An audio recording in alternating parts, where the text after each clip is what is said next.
The Iraq War architects and supporters still wield significant influence in America's foreign policy, despite it being over 20 years since the war.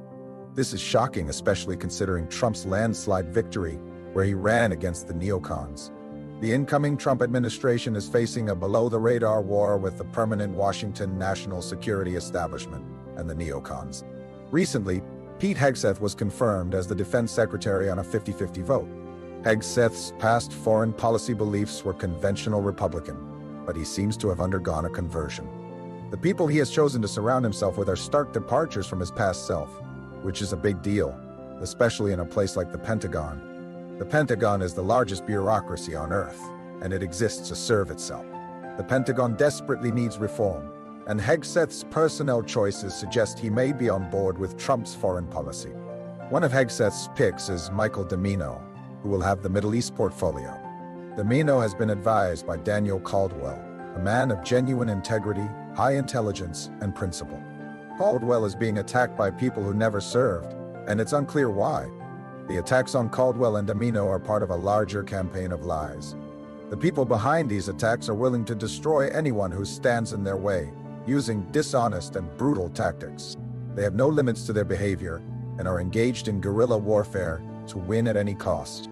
The publications involved in this campaign include Jewish Insider, which is running headlines against Domino and Caldwell.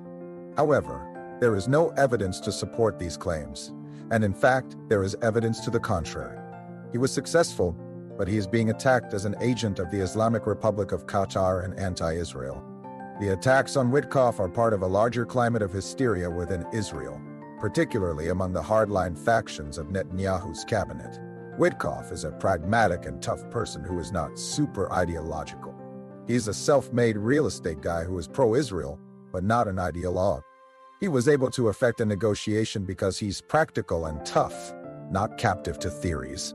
The attacks on Witkoff and others like him are corrosive and repugnant, and they need to stop. There's no reference point in reality, and the dishonesty is staggering. The attacks on Witkoff, Caldwell, and Domino are just a few examples of this larger problem. The hawks, who want to go all the way on Iran, did not expect Witkoff to be so pragmatic. The realist and restraint camp also did not expect it.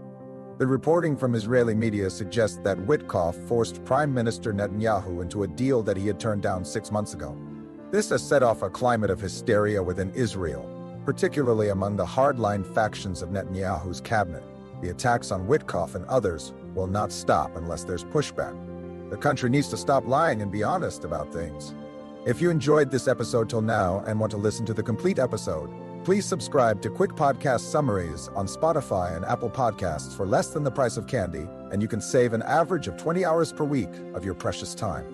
It's a great way to stay informed while saving time.